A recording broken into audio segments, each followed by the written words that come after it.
¿Has sentido que la vida te da más preguntas que respuestas? Aventúrate con nuestro equipo de psicólogos para mostrarte cómo a veces lo más complicado de la vida es elemental.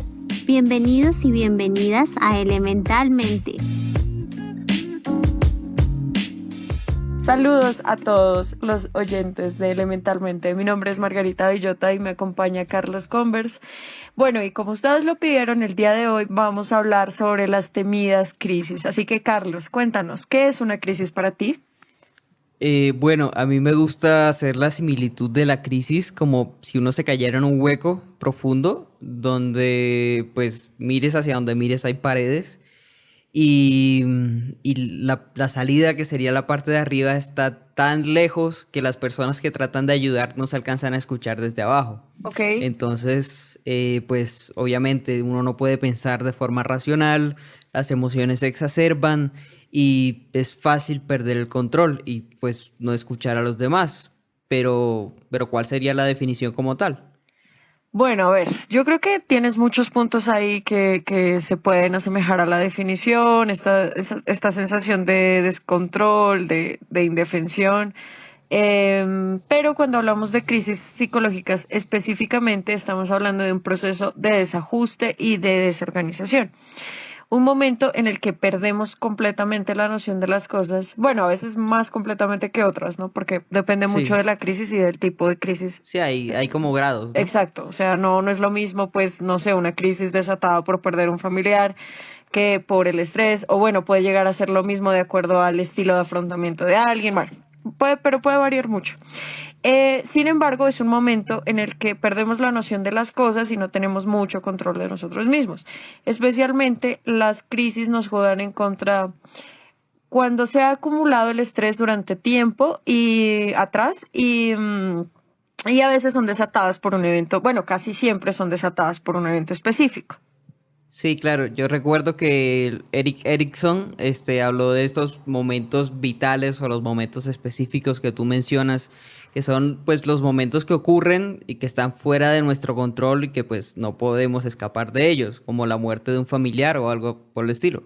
Ok, sí, y en ese sentido hay dos crisis esperadas, o sea, si te pones a ver desde esa visión, pues hay unas esperables y son las que a lo largo de la vida ocurren. Bueno, uno no espera que un familiar muera en un momento particular, pero sí, por ejemplo, esperamos que vamos a pasar de la niñez a la adolescencia, etcétera. Y Sí. las accidentales, es decir, las crisis que no son tan esperables, pero pues que surgen en un momento en el que no, digamos, no estábamos tan preparados para asumir esto. Pero bueno, el punto es que son cambios en los que nos desajustamos que pueden tener como implicaciones emocionales. Y aunque llamemos, yo no sé si te has dado cuenta, pero hay como una necesidad de llamar a todo crisis, ¿no? Como, uy, estoy en crisis hoy. No sé si lo has escuchado. Sí, es como sucede con muchos términos psicológicos, ¿no? Que se toman muy a la ligera y se alcanza como a desvirtuar un poco el verdadero significado. Sí, como estoy súper bipolar o deprimido, lo Sí, que sea. exacto. Pero bueno, no hay que confundir ese momento, digamos, de crisis con un periodo de estrés, porque las crisis se diferencian del estrés ya que duran mucho menos, es decir, una persona en crisis puede estar súper descompensada emocionalmente y la mayor parte de las veces pide que la ayuden y por eso digamos que llega ese momento de explosión en el que dice estoy triste, no puedo más, nada tiene sentido, o sea, como que esas, digamos, esas características nos pueden anunciar que estamos frente a frente con una persona que está solicitando ayuda y su forma de hacerlo es llorar, gritar o simplemente no parar de repetir cosas. En cambio, el estrés sí puede durar meses, o sea, el estrés no dura segundos u horas, sino que dura meses, saca mucha irritabilidad de nosotros y algo importante también es que no estamos dispuestos a recibir sugerencias ni a veces a buscarlas, o sea, podemos mantenernos en estrés muchísimo tiempo. Entonces, la crisis viene a ser como una consecuencia de un estrés muy prolongado. Pues no siempre, porque tú puedes estar estresado y no necesariamente vas a acabar en crisis, pero sí el estrés es un factor que puede influir con la aparición de una crisis, dado el caso que un evento pues particular te lleve a eso. Ok, bueno, dejando eso claro, pues vamos a hablar de ciertos tips para tratar de manejar la crisis. Estos tips están basados en primeros auxilios psicológicos. Sí, y como siempre las referencias se las dejamos al final. Así que comencemos. ¿Por qué son los primeros auxilios psicológicos? Carlos Converse, cuéntanoslo todo. Bueno, la Universidad Industrial de Santander se basa en un modelo que se llama CASIC. Este es un modelo de intervención y de evaluación que cuenta con diferentes componentes según su sigla. Es el conductual, el afectivo, el somático, el interpersonal y el cognoscitivo. Hay guías muy interesantes que definen los primeros auxilios psicológicos como un proceso de intervención corto en primera instancia y dirigido a cualquier persona que esté pasando por estos momentos que habíamos mencionado antes, como momentos vitales o momentos críticos en su vida. La ayuda la puede brindar cualquier persona que esté obviamente preparada Claro, y pues claro. el objetivo es apoyar a, a la víctima o a la persona que esté sufriendo en ese momento, con el objetivo de disminuir factores de riesgo que puedan hacer que esta persona se cause daño a sí misma o cause daño a cualquier otra persona. En el modelo CASIC, pues el componente conductual vendría a ser qué está haciendo la persona durante la crisis. Son todas aquellas conductas que la persona muestra o que son visibles cuando está en este estado de crisis. El componente somático vendría siendo qué pasa físicamente o fisiológicamente cuando la persona entra en crisis. Ok. Háblanos un poco más de las otras partes del modelo, por favor. Sí, pero antes de seguir con eso, entonces conductualmente hablaríamos de algo así, bueno, imaginemos una persona en crisis, o sea, una persona que está llorando, que está muy mal. Entonces, por ejemplo, físicamente yo diría, no, esta persona físicamente no se puede dejar de mover, por ejemplo, que sucede a veces cuando unas personas están descompensadas, que es como el componente físico del que hablas tú, y comportamental o conductualmente hablaríamos de cosas como, no sé, llamar inmediatamente a la persona con la que se acaba de pelear para pelear con ella de nuevo porque no pensó mucho en hacerlo, algo así, ¿sí? Sí. Como para bajar un poquito esos términos. Y bueno, sobre los otros componentes, entonces, emociones, sentimientos. Tú dijiste una palabra que a mí me pareció súper interesante, que era como, bueno, el componente afectivo, sí, que se refiere a a las emociones y los sentimientos. Pues es preguntarnos qué de eso está presente en la crisis, ¿sí? Y cuál ha sido el impacto de eso. Entonces está presente la tristeza, está presente esta sensación que puede expresar de desesperanza, ¿sí? Y también interpersonalmente, es decir, qué ha pasado con sus relaciones interpersonales. Entonces tuvo problemas con sus amigos, con su jefe, con quién. Entonces, si se dan cuenta, es más complejo que, pues, que ver y saber inmediatamente cómo se siente alguien, sino que implica otros componentes, cosas como, o, que sería el componente un poco más cognoscitivo de pensamientos. Es usual encontrar cosas del tipo como no puedo, porque soy yo, porque a mí siempre me va mal, pues da cuenta de esa visión un poco que tienen las personas acerca de que no son capaces de conseguir algo, y entonces nos ayuda a identificar más bien qué está atravesando y por qué es tan difícil para ellos. Sí, claro, es lo que sucede, lo que uno llama como a veces pensar fuera de la caja, que es que muchas veces cuando nos encontramos en estos momentos de crisis, o incluso si no estamos en crisis, tratamos de ejecutar la misma solución al mismo problema una y otra vez sin encontrar resultados, y no nos es fácil ver otras soluciones, tal vez que sean incluso más sencillas.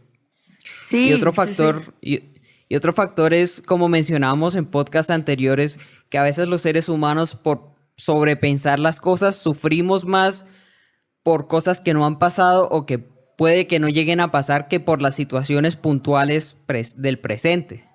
Total, y eso es un rollo porque pues es como no, pero ya voy a tener una vida condenada al fracaso por ese examen que no pasé o por porque voy a conocer a esta persona y seguro le voy a caer mal y acabas de verla y acaban de Sí. mantener un contacto visual. Pero sí, es muy humano que nosotros suframos por esas cosas y también me parece importante resaltar que uno de los objetivos del modelo, o bueno, del CASIC, pero también en general de los primeros auxilios psicológicos, es apoyar a las personas, es aprender a escuchar activamente a la gente. Digamos, nosotros no solamente en primeros auxilios, sino en general tenemos una dificultad para escuchar a los demás e incluso en las peleas ya estamos pensando inmediatamente qué decir al otro para herirlo en lugar de para entenderlo y para solucionar las cosas. No sé si a ti te ha pasado en algún momento o si tú lo has visto con otras personas. Pues puntualmente en una pelea no, pero sí cuando hago una introspección o un análisis de pronto de algunas interacciones que tengo, sí me doy cuenta que no estoy escuchando lo que dice la persona, estoy más bien pensando en qué responderle. Ok, ok. Es Como ese, automático. Sí, y lo hacemos muchas veces sin darnos cuenta. Y después de hablar 5 minutos con las personas, de pronto nos han estado hablando y no tenemos ni idea de qué dijeron. Total, Es- es- total. Estamos concentrados en y, otras cosas. exacto, y nos pasa esa respuesta que no sabemos qué carajo dijeron, pero nos reímos, por ejemplo. O decimos, sí, sí, sí. Sí, sí, a mí me pasó la otra vez, pero por Zoom, porque estaba en una reunión con una chica y resulta que la chica tenía el digamos como mal el micrófono, supongo, y como que Sí. yo le estaba tratando de decir, mira, no te estoy escuchando, pero como que ella no me paraba, digamos, atención. Y siguió hablando y siguió hablando y siguió hablando, entonces yo dije, bueno, si no me va a escuchar, entonces asintamos a todo. Y funcionó. Ella creyó que teníamos una conversación y yo salí libre de eso. Sí, y lo curioso es que funciona porque la otra persona tampoco está pendiente de lo que uno dice. Exacto, Entonces exacto. es como ese desinterés mutuo que tenemos las personas a veces cuando nos comunicamos. Es como para sentir que estamos hablando con alguien, pero en realidad no prestamos atención a Total. lo que se dicen.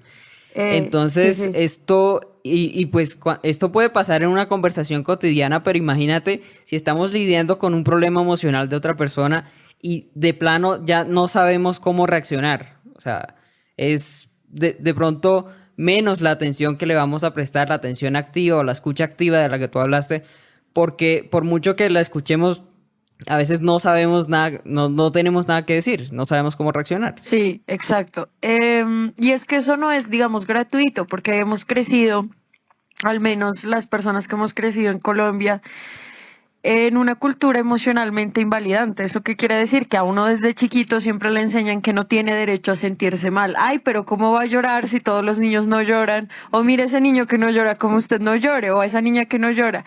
Típico escuchar como si te sientes triste, entonces, o esa persona, por ejemplo, se siente triste y los otros la ven es como, ay, no, pero es que esa persona es tan complicada, o sea, cuando los demás se animan a mostrar sus emociones, incluso Sí, los estamos recriminando por sentirse como se sienten, ¿no?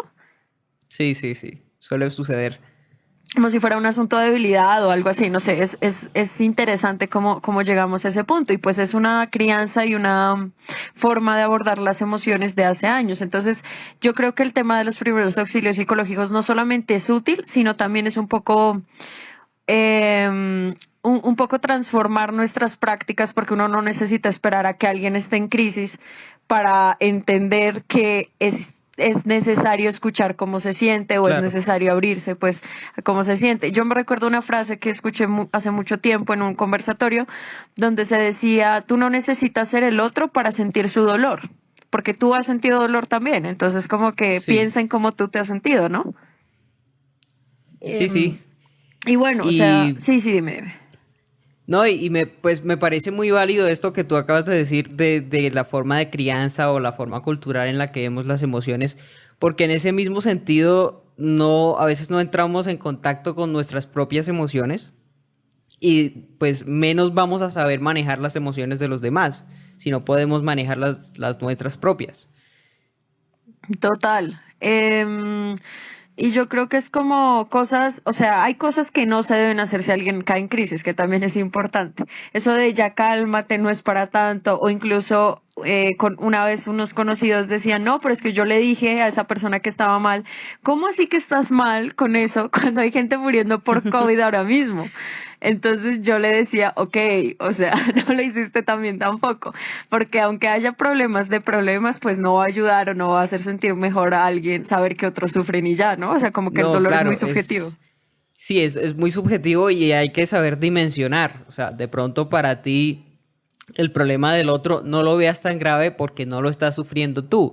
Y pues si lo comparas con el ejemplo estereotípico de los niños que se mueren de hambre en África, pues tiene una dimensión distinta. Pero para cada persona siente sus problemas más grandes o más pequeños según su historia de vida, según su estado emocional, De según lo acuerdo. que le esté pasando. Entonces hay que aprender a validar a los demás. De pronto, en el ejemplo que poníamos, bueno, no, mentira.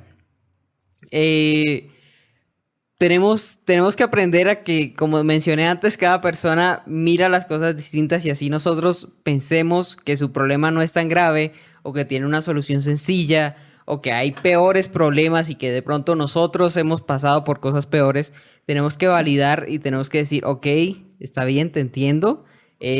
Cualquier persona en tu situación puede responder de la misma manera y entender, como mencionábamos también en podcasts anteriores, que las emociones no son buenas ni malas. La tristeza, la ira, el miedo son emociones que cumplen un rol particular y en este caso pues la emoción trata de hacer que los demás te ayuden, trata de recibir apoyo de los demás. Total. Y volviendo al tema de la crisis, que bueno, creo que igual no lo hemos dejado de lado. Esto que dices, bueno, un tema es validar, que validar suena súper distinto cuando uno no es psicólogo, pero validar es básicamente decirle a la persona que tiene derecho a sentir lo que siente. Y lo segundo es buscar el evento precipitante. ¿Qué es eso? Pues que las personas no están mal porque sí. Ningún comportamiento, ninguna experiencia ocurre en el vacío. Eso significa que hay una razón de ser para todo. Así que pregunten. O sea, no se desanimen o no se estresen o no se frustren porque hay alguien llorando enfrente de ustedes. Pregúntenle directamente, oye, ¿por qué te sientes mal? ¿Qué es lo que te preocupa? ¿Qué esperas de esta situación? ¿Cómo puedo ayudarte? Recuerden que una persona en crisis intenta buscar ayuda, no está queriendo hacer un show ni queriendo hacer la víctima, como coloquialmente decimos, sino La está víctima. tratando de buscar ayuda y de que nosotros le demos respuestas, digamos, un poquito más atinadas a cómo se siente. En ese sentido, yo creo que es bien importante llegar, bueno, primero a lo que el otro, o bueno, a cómo se siente el otro, y es importante dejar hablar a la persona sobre lo que es importante para ella y no para nosotros, ¿sí? No sé si me puedas poner un caso hipotético, así como tipo para ir cerrando este podcast de hoy y poder aplicar un poco las cosas que hemos tratado de informar y compartir con los oyentes. Bueno, el ejemplo que se me viene a la mente y pues creo que muchos se van a sentir identificados es, supongamos, semana de parciales o semana de entregas finales. Ok, terrible, eso está increíble, dale. Drama, Sí, dolor. drama, te toca entregar trabajos de todas las materias, te toca hacer los exámenes finales de todas las materias.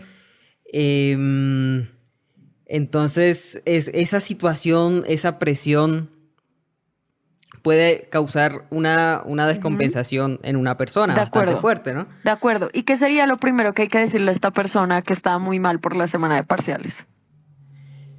Bueno, como tú acabas de mencionar, lo importante sería preguntarle.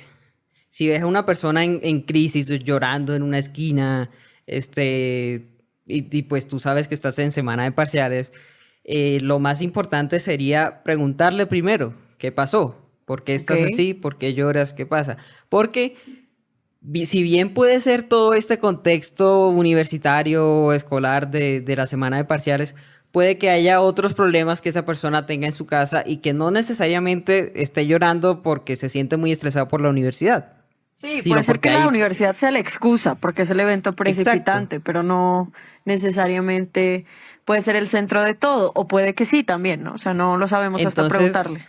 exacto, entonces tratar de asumir y tratar de consolar sobre una base de una suposición, pues no va a ser muy útil para la persona si es que no le atinamos a ciegas al problema que tiene. Total, total.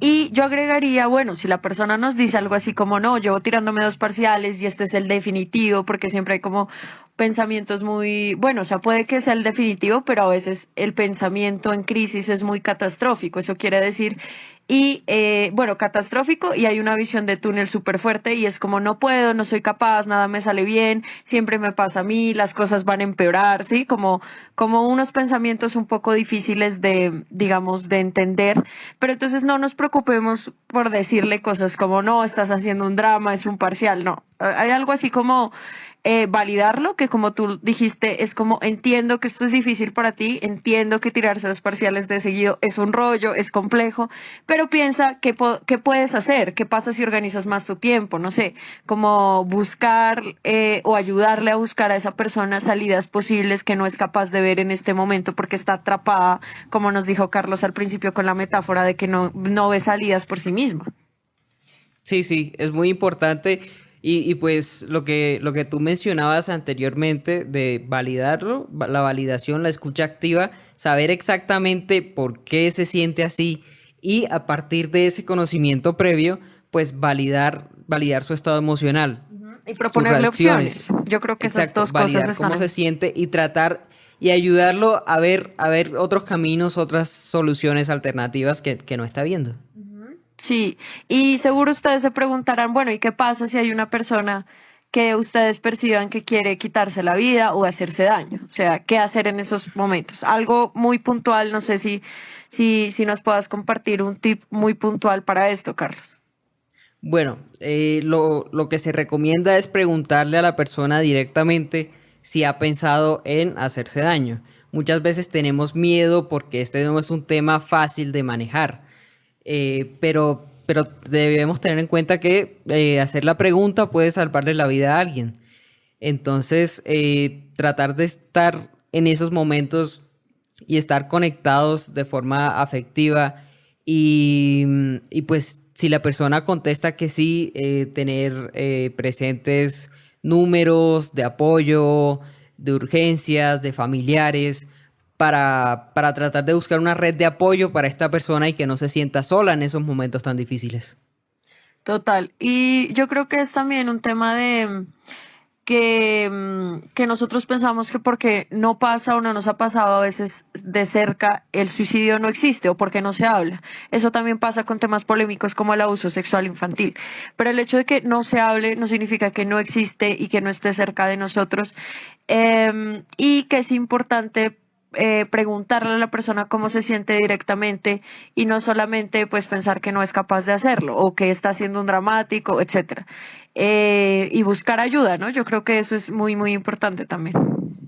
Sí, claro, pues relacionado a eso de buscar ayuda, queríamos puntualizar pues este podcast no reemplaza de ninguna manera una ayuda psicológica o una ayuda profesional ya puntualmente dicha y que pues por escuchar esto, estos son tips, Sí, pero no es un curso de primeros pero auxilios. exacto, no es un curso ni nadie está capacitado después de esto para atender a alguien en crisis de forma profunda, ¿no? La idea es calmar esa situación puntual y ya luego buscar una ayuda profesional. Sí, y sean más empáticos con el dolor de los otros. Es decir, uno, obviamente, la idea es que puedan leer, digamos, las referencias que les dejamos o puedan seguir explorando formas de aprender un poquito más de primeros auxilios psicológicos, pero recuerden que lo más importante también de todo este cuento es escuchar a los demás y alimentar un poco el ejercicio de la empatía. A veces uno no necesita ser un súper experto para escuchar a alguien y para decir y saber que lo que está pasando, aunque yo no lo entienda, puede ser difícil para esa persona. Muchísimas gracias por escucharnos otra vez. No olviden seguirnos en nuestras redes sociales, @elemental.mente en Instagram, igualmente en Facebook, y en YouTube nos encuentran como Podcast Elemental, igual que en Spotify. Nos escuchamos en una próxima. Muchas gracias.